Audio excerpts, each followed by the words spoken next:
ನಮಸ್ಕಾರ. ಶ್ರೀ ಟಿವಿ ನ್ಯೂಸ್ಗೆ ಸ್ವಾಗತ. ಈ ದಿನದ ಹೆಡ್ಲೈನ್ಸ್. ಮಹದೇಶ್ವರ ಬೆಟ್ಟದ ನಾಗಮಲೆಗೆ ತೆರಳುತ್ತಿದ್ದ ಯುವಕನ ಮೇಲೆ ಚಿರತೆ ದಾಳಿ, ಬಾಲಕ ಬಲಿ. ಎಸ್ಎಸ್ಎಲ್ಸಿ ಪಿಯುಸಿಯಲ್ಲಿ ಹೆಚ್ಚು ಅಂಕ ಪಡೆದ ವಿದ್ಯಾರ್ಥಿಗಳಿಗೆ ಸನ್ಮಾನ.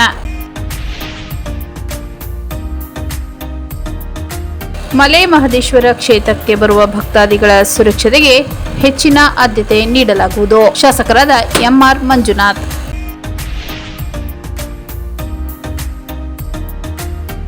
ಗಡಿ ಜಿಲ್ಲೆಯಲ್ಲೂ ತಮಿಳ್ ಸಿಎಂ ವಿಜಯ್ ಹವಾ.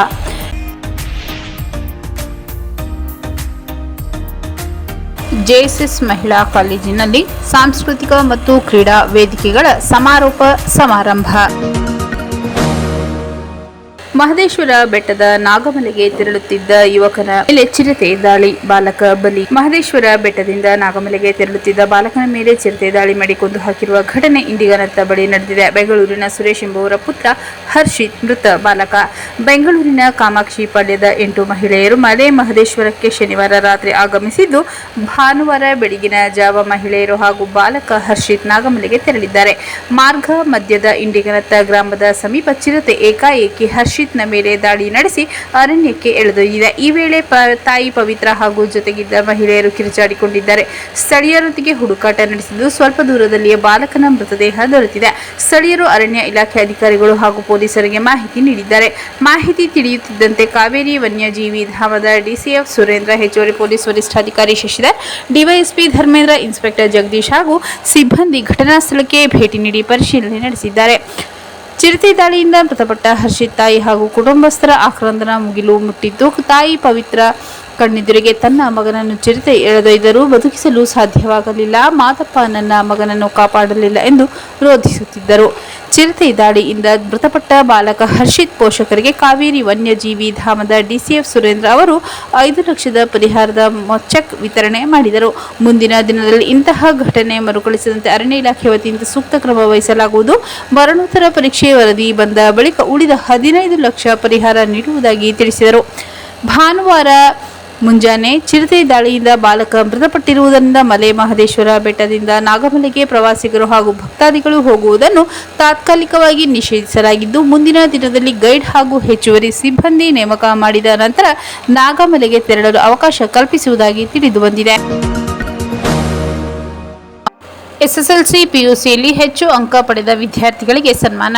ಯಳಂದೂರು ತಾಲೂಕಿನ ಮಾಂಬಳ್ಳಿ ಗ್ರಾಮದ ಮುಸ್ಲಿಂ ಸಮುದಾಯದ ಎಸ್ಎಸ್ಎಲ್ಸಿ ಹಾಗೂ ಪಿಯುಸಿ ಪರೀಕ್ಷೆಯಲ್ಲಿ ಅತಿ ಹೆಚ್ಚು ಅಂಕ ಗಳಿಸಿದ ವಿದ್ಯಾರ್ಥಿಗಳಿಗೆ ಗ್ರಾಮದ ಮುಖಂಡರು ಸನ್ಮಾನ ಸಮಾರಂಭ ನಡೆಸಿ ಮಾತನಾಡಿದರು. ಮಾಂಬಳ್ಳಿ ಗ್ರಾಮದ ಮುಸ್ಲಿಂ ಸಮುದಾಯದ ಮಕ್ಕಳು ಎಸ್ಎಸ್ಎಲ್ಸಿ ಪರೀಕ್ಷೆಯಲ್ಲಿ ಅರೇಬಿಂತಾಜ್ 539, ಬಿಬಿ ಸೂಫಿಯಾ 535, ಕೆಸ್ನಾ ತರ್ನಾಮ್ 532 ಅಂಕಗಳನ್ನು ಪಡೆದುಕೊಂಡಿದ್ದು, ಪಿಯುಸಿಯಲ್ಲಿ ಬಿಬಿ ಶಪೂರ್ 573, ಮೆಹರ್ಜಾಬಾ 568, ಜೈನ ನಸರುತ್ತುಲ್ 534, ಶಾಹಿದ್ ಖಾನ್ 514, ಮುಬಾರಕ್ 572, ಮೊಹಮ್ಮದ್ ಉಮೇರ್ 565 ಅಂಕಗಳನ್ನು ಪಡೆದು ಗ್ರಾಮಕ್ಕೆ ಹಾಗೂ ಮುಸ್ಲಿಂ ಸಮುದಾಯಕ್ಕೆ ಕೀರ್ತಿ ತಂದಿರುವ ಮಕ್ಕಳಿಗೆ ಮಾಂಬಳ್ಳಿ ಗ್ರಾಮದ ವಿವಿಧ ಸಮುದಾಯದ ಮುಖಂಡರು ಸೇರಿ ಸನ್ಮಾನಿಸಿ ಅಭಿನಂದಿಸಿದರು. ಈ ವೇಳೆ ಗ್ರಾಮದ ಮುಖಂಡರಾದ ಮಾಂಬಳ್ಳಿ ರಾಮಣ್ಣ ಮಾತನಾಡಿ, ಮಾಂಬಳ್ಳಿ ಗ್ರಾಮದ ಮುಸ್ಲಿಂ ಸಮುದಾಯದ ವಿದ್ಯಾರ್ಥಿಗಳು ಈ ಬಾರಿ ಎಸ್ಎಸ್ಎಲ್ಸಿ ಹಾಗೂ ಪಿಯುಸಿ ಪರೀಕ್ಷೆಯಲ್ಲಿ ಹೆಚ್ಚು ಅಂಕ ಪಡೆದುಕೊಂಡು ಈ ಸಾಧನೆ ಮಾಡಿದ್ದು, ಇದರಿಂದ ಈ ದಿನ ನಮ್ಮ ಗ್ರಾಮಕ್ಕೆ ಹಾಗೂ ಮುಸ್ಲಿಂ ಸಮುದಾಯಕ್ಕೆ ಹೆಮ್ಮೆಯ ವಿಷಯವಾಗಿದ್ದು, ನಮ್ಮ ಸ್ನೇಹಿತರ ಜೊತೆಗೂಡಿ ಈ ವಿದ್ಯಾರ್ಥಿಗಳಿಗೆ ಸನ್ಮಾನ ಮಾಡಿ ಅಭಿನಂದಿಸಲಾಯಿತು ಎಂದು ತಿಳಿಸಿದರು. ಈ ಸಂದರ್ಭದಲ್ಲಿ ಮಾಂಬಳ್ಳಿ ಗ್ರಾಮದ ಮುಖಂಡರಾದ ಶಿವಕುಮಾರ್, ಸುರೇಶ್ ಮದ್ದೂರ್, ಸಾದಿರ್ ಪಾಷಾ, ಸೈಯದ್ ಸಾರ್ತಕ್, ನೂರುದ್ದೀನ್ ಸೇರಿದಂತೆ ಇತರರು ಹಾಜರಿದ್ದರು. ಮಲೆ ಮಹದೇಶ್ವರ ಕ್ಷೇತ್ರಕ್ಕೆ ಬರುವ ಭಕ್ತಾದಿಗಳ ಸುರಕ್ಷತೆಗೆ ಹೆಚ್ಚಿನ ಆದ್ಯತೆ ನೀಡಲಾಗುವುದು. ಶಾಸಕರಾದ ಎಂಆರ್ ಮಂಜುನಾಥ್. ಹನ್ನೂರು ತಾಲೂಕಿನ ಮಲೆ ಮಹದೇಶ್ವರ ಬೆಟ್ಟಕ್ಕೆ ಬಂದಂತಹ ಭಕ್ತಾದಿಗಳು ನಿಗದಿತ ಸಮಯಕ್ಕೆ ಮೊದಲೇ ತೆರಳಿದ ಭಕ್ತಾದಿಗಳಿಗೆ ಪ್ರಾಣಿಗಳು ಓಡಾಡುವ ಸಮಯದಲ್ಲಿ ಹೋಗಿರುವ ಹಿನ್ನೆಲೆಯಲ್ಲಿ ಬೆಳ್ಳಂಬೆಳಿಗ್ಗೆ ಚಿರತೆ ಯುವಕನನ್ನು ಬಲಿ ಪಡೆದ ವಿಷಾದ ವ್ಯಕ್ತಪಡಿಸಿದರು. ಈ ಸಂದರ್ಭದಲ್ಲಿ ಮಾತನಾಡಿದ ಶಾಸಕ ಎಂಆರ್ ಮಂಜುನಾಥ್ ರವರು ಸರ್ಕಾರ ಗಮನಕ್ಕೆ ತಂದು ಸಚಿವರ ಹಾಗೂ ಇಲಾಖೆ ಅಧಿಕಾರಿಗಳ ಜೊತೆ ಚರ್ಚಿಸಿ ಮುಂದಿನ ದಿನದಲ್ಲಿ ನಾಗಮಲೆಗೆ ತೆರಳುವ ಭಕ್ತಾದಿಗಳಿಗೆ ಸುರಕ್ಷತಾ ಹಿತದೃಷ್ಟಿಯಿಂದ ಸಿಬ್ಬಂದಿಯನ್ನು ನೇಮಕ ಮಾಡಿ ದೇವಾಲಯಕ್ಕೆ ತೆರಳಲು ಅನುಕೂಲ ಕಲ್ಪಿಸುವ ನಿಟ್ಟಿನಲ್ಲಿ ಕ್ರಮ ವಹಿಸಲಾಗುವುದು ಎಂದರು. ಶ್ರೀ ಕ್ಷೇತ್ರಕ್ಕೆ ರಾಜ್ಯದ ನಾನಾ ಭಾಗಗಳಿಂದ ಬರುವ ಭಕ್ತಾದಿಗಳು ಅರಣ್ಯ ಇಲಾಖೆ ಅಧಿಕಾರಿಗಳು ನಿಗದಿಪಡಿಸಿರುವ ಸಮಯಕ್ಕಿಂತ ಮೊದಲೇ ಯಾರೂ ಸಹ ಪಾದಯಾತ್ರೆಗೆ ತೆರಳಬಾರದು. ಪ್ರಾಣಿಗಳು ಲಾರಿಗಳು ಬೆಳಗ್ಗೆ 3ರಿಂದ 6ರವರೆಗೆ ಸಂಚರಿಸುವ ಸಮಯದಲ್ಲಿ ಇಂತಹ ದುರ್ಘಟನೆ ಜರುಗಿದ್ದು ಮುಂದಿನ ದಿನದಲ್ಲಿ ಅರಣ್ಯ ಇಲಾಖೆ ಅಧಿಕಾರಿಗಳ ಜೊತೆ ಚರ್ಚಿಸಿ ಭಕ್ತರ ಸುರಕ್ಷತಾ ಹಿತದೃಷ್ಟಿಯಿಂದ ಸೂಕ್ತ ಕ್ರಮ ಕೈಗೊಳ್ಳುವ ನಿಟ್ಟಿನಲ್ಲಿ ಕ್ರಮ ವಹಿಸಲಾಗುವುದೆಂದರು. ಗಡಿ ಜಿಲ್ಲೆಯಲ್ಲೂ ತಮಿಳು ಸಿಎಂ ವಿಜಯ್ ಹವಾ. ಚಾಮರಾಜನಗರದ ಗಡಿ ಜಿಲ್ಲೆಯಲ್ಲೂ ತಮಿಳು ನಟ ಸಿಎಂ ವಿಜಯ್ ಹವಾ ಹೆಚ್ಚಾಗಿದೆ. ನಟ ವಿಜಯ್ ಸಿಎಂ ಆಗಿ ಪ್ರಮಾಣ ವಚನ ಸ್ವೀಕಾರ ಮಾಡಿದಂದು ವಿಜಯ್ ಅಭಿಮಾನಿಗಳಿಂದ ಸಂಭ್ರಮಾಚರಣೆ ಮಾಡಲಾಗಿದೆ. ಪಟಾಕಿ ಸಿಡಿಸಿ ಸಿಹಿ ಹಂಚಿ ಸಂಭ್ರಮಿಸಿದ್ದಾರೆ. ಚಾಮರಾಜನಗರ ತಾಲೂಕಿನ ಕೋಡಿಮುಳೆ ಗ್ರಾಮದಲ್ಲಿ ಈ ಸಂಭ್ರಮಾಚರಣೆ ನೆರವೇರಿದೆ. ಜೆಎಸ್ಎಸ್ ಮಹಿಳಾ ಕಾಲೇಜಿನಲ್ಲಿ ಸಾಂಸ್ಕೃತಿಕ ಮತ್ತು ಕ್ರೀಡಾ ವೇದಿಕೆಗಳ ಸಮಾರೋಪ ಸಮಾರಂಭ. ನಗರದ ಜೆಎಸ್ಎಸ್ ಮಹಿಳಾ ಕಾಲೇಜಿನ ಸಾಂಸ್ಕೃತಿಕ ಮತ್ತು ಕ್ರೀಡಾ ವೇದಿಕೆಗಳ ಸಮಾರೋಪ ಸಮಾರಂಭದಲ್ಲಿ ಸಮಾರೋಪ ಭಾಷಣ ಮಾಡಿ ಮಾತನಾಡಿದ ವಿವಿ ಕುಲಸಚಿವ ಪ್ರೊಫೆಸರ್ ಕೆಎಂ ಮಹದೇವನ್ ರವರು ಸ್ನಾತಕೋತ್ತರ ಪದವಿ ಪಡೆದ ನಂತರ ಪಿಎಚ್ಡಿ ಪದವಿ ಪಡೆಯಲು ಅವಕಾಶವಿದ್ದು 5 ವರ್ಷಗಳ ಕಾಲ ಇದಕ್ಕಾಗಿ ದೊಡ್ಡ ಮೊತ್ತದ ವಿದ್ಯಾರ್ಥಿ ವೇತನ ದೊರೆಯುತ್ತದೆ.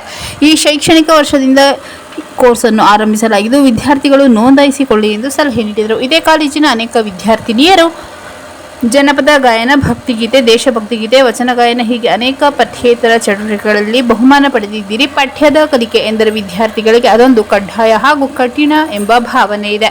ಆದರೆ ಪಠ್ಯೇತರ ಚಟುವಟಿಕೆಗಳ ಬಗ್ಗೆ ಆಸಕ್ತಿ ಇರುತ್ತದೆ. ನೀವು ಆಸಕ್ತಿ ಪಡುವ, ನಿಮಗೆ ಸಂತಸ ತರುವ ವಿಷಯಗಳನ್ನೇ ಪಠ್ಯದ ವಿಷಯಗಳನ್ನಾಗಿ ತೆಗೆದುಕೊಂಡಾಗ ಉತ್ತಮ ಸಾಧನೆ ಮಾಡಬಹುದು ಎಂದರು. ಮೈಸೂರಿನಲ್ಲಿ ಡಾಕ್ಟರ್ ಗಂಗೂಬಾಯಿ ಹಾನಗಲ್ ಸಂಗೀತ ವಿಶ್ವವಿದ್ಯಾಲಯವಿದೆ. ಇಲ್ಲಿ ವಿವಿಧ ಪ್ರಕಾರಗಳ ಕಲೆಯ ವಿಷಯಗಳಿದ್ದು ಅದನ್ನು ನೀವು ಆಯ್ಕೆ ಮಾಡಿಕೊಳ್ಳಬಹುದು. ಅದರಲ್ಲೇ ಪದವಿ ಪಡೆಯಬಹುದು. ಅದರಲ್ಲೇ ಉದ್ಯೋಗವನ್ನು ಪಡೆಯಬಹುದು ಎಂದು ಸಲಹೆ ನೀಡಿದರು. ಚಾಮರಾಜನಗರ ಜಿಲ್ಲೆ ಎಂದರೆ ಜಾನಪದ ಕಲೆಗಳ ತವರೂರು. ಮಂಟೇಸ್ವಾಮಿ, ಸಿದ್ದಪ್ಪಾಜಿ, ಮಲೈ ಮಹದೇಶ್ವರ, ಬಿಳಿಗಿರಿ ರಂಗನಾಥ ಸ್ವಾಮಿ ಇದೇ ನೆಲದವರು. ಆದರೆ ಇಲ್ಲಿ ಜನಪದ ವಿಶ್ವವಿದ್ಯಾಲಯ ಇಲ್ಲದಿರುವುದು ಕೊರತೆ ಇದೆ. ಜಿಲ್ಲೆಯಲ್ಲಿ ಜನಪದ ವಿವಿ ಸ್ಥಾಪಿಸಲು ಜನತೆ ಹೋರಾಟ ನಡೆಸಬೇಕೆಂದು ಮಹದೇವನ್ ಹೇಳಿದರು. ಜೆಎಸ್ಎಸ್ ಬಿಎಡ್ ಕಾಲೇಜ್ ಪ್ರಾಂಶುಪಾಲರಾದ ಡಾಕ್ಟರ್ ಕೆಸಿ ಬಸವಣ್ಣ ಮಾತನಾಡಿ, ವಿದ್ಯಾರ್ಥಿಗಳ ಜೀವನದಲ್ಲಿ ಪದವಿ ವ್ಯಾಸಂಗ ಪ್ರಮುಖ ಘಟ್ಟ. ಹೆಣ್ಣು ಮಕ್ಕಳು ಉತ್ತಮ ವ್ಯಾಸಂಗ ಮಾಡಿ ಉದ್ಯೋಗ ಪಡೆದರೆ ಅದು ಸಮಾಜದ ಮುನ್ನಡೆಗೆ ಕಾರಣವಾಗುತ್ತದೆ. ಕೇವಲ ಪದವಿ ಪಡೆಯುವುದಕ್ಕೆ ಸೀಮಿತವಾಗದೆ ಉತ್ತಮ ಜೀವನ ರೂಪಿಸಿಕೊಳ್ಳುವುದಕ್ಕೆ ಸಹಾಯಕವಾಗುವ ಜ್ಞಾನ ಕೌಶಲ್ಯ ಬೆಳೆಸಿಕೊಳ್ಳಿ ಎಂದು ಸಲಹೆ ನೀಡಿದರು. ಮುಖ್ಯ ಅತಿಥಿಯಾಗಿದ್ದ ಅಂತಾರಾಷ್ಟ್ರೀಯ ಖೋ ಖೋ ಕ್ರೀಡಾಪಟು ಚೈತ್ರಾ ಮಾತನಾಡಿ, ವಿದ್ಯಾರ್ಥಿಗಳು ತಮ್ಮ ಕ್ರೀಡಾ ಪ್ರತಿಭೆಗಳನ್ನು ಮುಂದುವರಿಸಿಕೊಂಡು ಹೋಗಬೇಕು. ಕ್ರೀಡಾಪಟುಗಳಿಗೆ ವಿಫಲವಾದ ಅವಕಾಶವಿದ್ದು ನಿಮಗೆ ಆಸಕ್ತಿ ಇರುವ ಕ್ರೀಡೆಯಲ್ಲಿ ಸಾಧನೆ ಮಾಡಿದರೆ ಪ್ರಸಿದ್ಧಿ ಮತ್ತು ಉದ್ಯೋಗ ದೊರಕುತ್ತದೆ ಎಂದರು. ಪದವಿಯ ವಿವಿಧ ವಿಭಾಗಗಳಲ್ಲಿ ಅತಿ ಹೆಚ್ಚು ಅಂಕ ಗಳಿಸಿದ ವಿದ್ಯಾರ್ಥಿನಿಯರನ್ನು ದತ್ತಿ ಪುರಸ್ಕಾರ, ನಗದು ಬಹುಮಾನ ನೀಡಿ ಗೌರವಿಸಲಾಯಿತು. ವಿವಿಧ ಕ್ರೀಡಾ ಸಾಂಸ್ಕೃತಿಕ ಸ್ಪರ್ಧೆಗಳಲ್ಲಿ ವಿಜೇತರಾದ ವಿದ್ಯಾರ್ಥಿನಿಯರಿಗೆ ಬಹುಮಾನ ವಿತರಿಸಲಾಯಿತು. ಕಾಲೇಜಿನ ಪ್ರಾಂಶುಪಾಲರಾದ ಟಿಎಂ ಮರಿಸ್ವಾಮಿ ಕಾರ್ಯಕ್ರಮದ ಅಧ್ಯಕ್ಷತೆ ವಹಿಸಿದ್ದರು. ಜೆಎಸ್ಎಸ್ ಮಹಿಳಾ ಪದವಿ ಪೂರ್ವ ಕಾಲೇಜಿನ ಪ್ರಾಂಶುಪಾಲರಾದ ದೇವರಾಜ ಮೂರ್ತಿ, ಸಾಂಸ್ಕೃತಿಕ ಸಮಿತಿ ಸಂಚಾಲಕಿ ಜಮುನಾ, ಗಣಿತ ವಿಭಾಗದ ಮುಖ್ಯಸ್ಥೆ ಅರುಣಶ್ರೀ, ದೈಹಿಕ ಶಿಕ್ಷಣ ನಿರ್ದೇಶಕ ಉಮೇಶ್ ಹಾಗೂ ವಿದ್ಯಾರ್ಥಿ ಸಂಘದ ಅಧ್ಯಕ್ಷೆ ಅನುಶ್ರೀ ವೇದಿಕೆಯಲ್ಲಿ ಉಪಸ್ಥಿತರಿದ್ದರು. ಮತ್ತೊಮ್ಮೆ ಮುಖ್ಯಾಂಶಗಳು.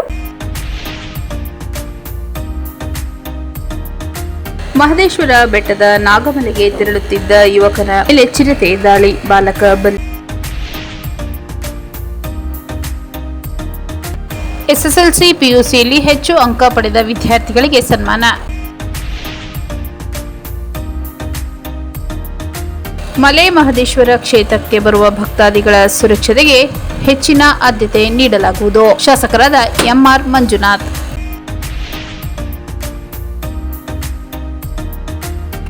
ಗಡಿ ಜಿಲ್ಲೆಯಲ್ಲೂ ತಮಿಳು ಸಿಎಂ ವಿಜಯ್ ಹವಾ.